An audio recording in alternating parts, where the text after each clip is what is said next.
All right, everybody out there in Atlanta, this is Chris from HHNLegacy.com with another exciting episode of Topher's Log. Now, if you don't know what Topher's Log is, you can go back, you can watch the first 3 episodes of Topher's Log. I started this back in January. It is just a dressed-down version of my talking head, which is me just one take talking about some of the rumors and speculation that has arisen over the course of the week about Halloween Horror Nights 29, leading into Halloween Horror Nights 29, which starts in early September, of course.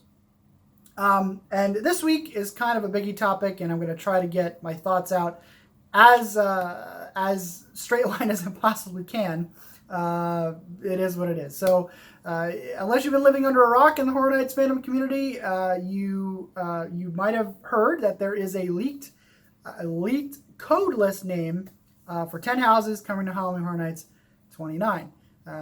In a way, it sort of if you believe the leaked code name list, it sort of confirms that we have 10 houses, although we know based on last year that things can change around if that is the case. Nevertheless, we move on from that. But yeah, so we have this leaked list of 10 houses. If you do not know what code names are, Halloween Horror Nights Orlando assigns a code name to their houses to sort of keep the secrecy of what the house actually is.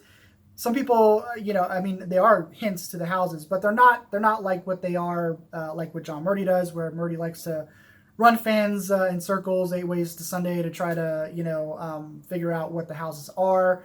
These are a little bit more easier. Is that even a proper term? They are easier to sort of figure out in terms of their of what they are.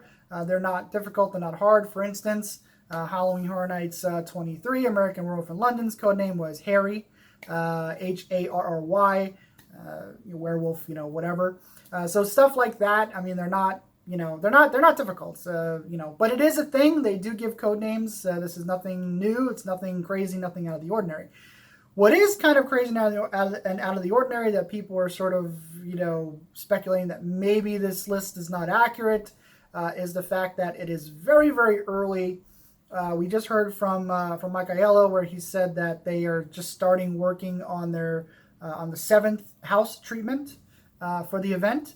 So, obviously if there are 10 houses, that still leaves 3 houses left to go. So how can they have 10 house code names already up and running? A couple things there. Code names in general are, I don't want to say they're a new phenomenon, but they kind of started to rise to prominence in the mid to late 2000s, specifically 2008, when Universal and Halloween Horror Nights filed construction permits with the city of Orlando.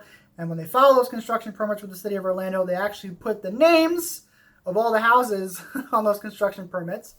And somebody way smarter than I am decided to check the internet and realize that all this stuff was public record, and you can look at all that stuff. And they found the names of the houses, and that flooded its way onto the Horror Nights fandoms sites and whatnot. And we knew the names of the houses, and then by process of elimination, we sort of figured out what all the houses were. The very next year, when they filed the permits with the city of Orlando, they actually filed them with code names, with house code names. They don't really do the code name thing anymore when they file with the city of Orlando. They basically just put the venue where the house is going to be. So in that instance, we sort of know where the houses are, but we don't really know what the houses are. We know where they are, but not what they are. I don't think they put code names on the permits anymore. At least I haven't seen them, so I'm not sure. I just know that when they file with the permits, they basically we have the location, but not the codes. I can't remember. I have to go back and I have to look at the permits from the last couple of years. I think they did code names on the permits in 2013 and 2014, maybe. I could be wrong, but it is what it is. Let's talk a little bit about if this list if it's accurate or not. I don't know. Full disclosure, a couple days before the list was leaked onto the internet, I may or may not have received 2 code names from the little birdies that talk to me behind the scenes. I will not say if those code names that I was given are actually on that list or not. I will keep that secret for now. But with the notion that because they were just starting on their 7th house treatment, it's impossible for this list of code names to be accurate. That is probably not accurate, because even though they're just starting on their 7th house treatment, doesn't mean they know what it doesn't mean they don't know what their lineup is. So their lineup, is probably set in stone, and each whether it's an IP or whether it's an original property has already been given a code name. Now it is early, so just because it might have been given a code name doesn't mean the house is going to stick around. It is early. Things change all the time. So the list could be accurate, but 2 months from now, it might not be, depending on if things change, or if they change things up, or what have you. If we're going to go by they're just starting on their 7th treatment thing, you can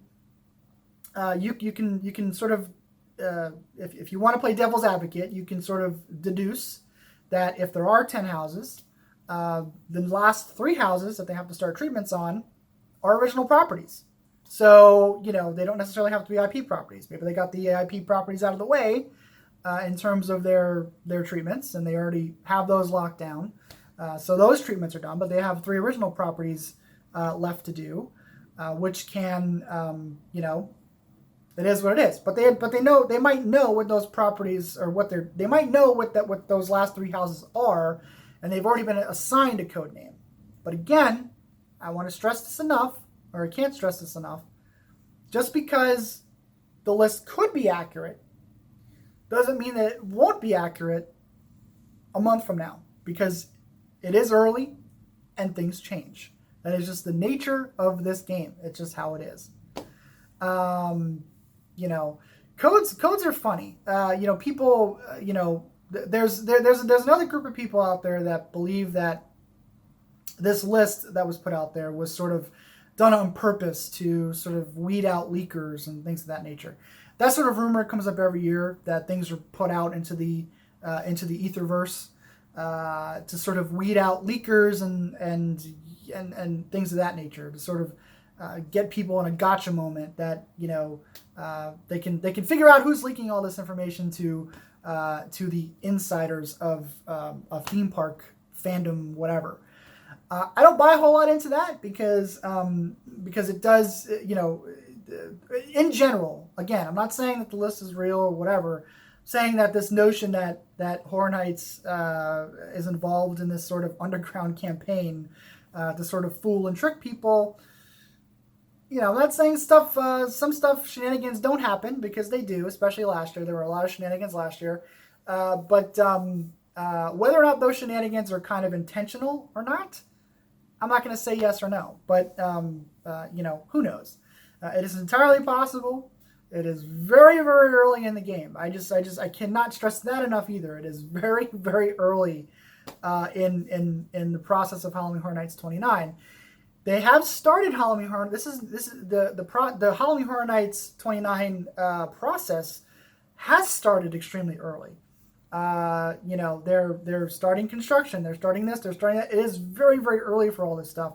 So it is, again, very possible that all this stuff is locked, loaded, and ready to go. And, they have no worries about things being changed up, no worries about things being taken away in terms of the IP properties. It is what it is. That would not surprise me either. It is what it is.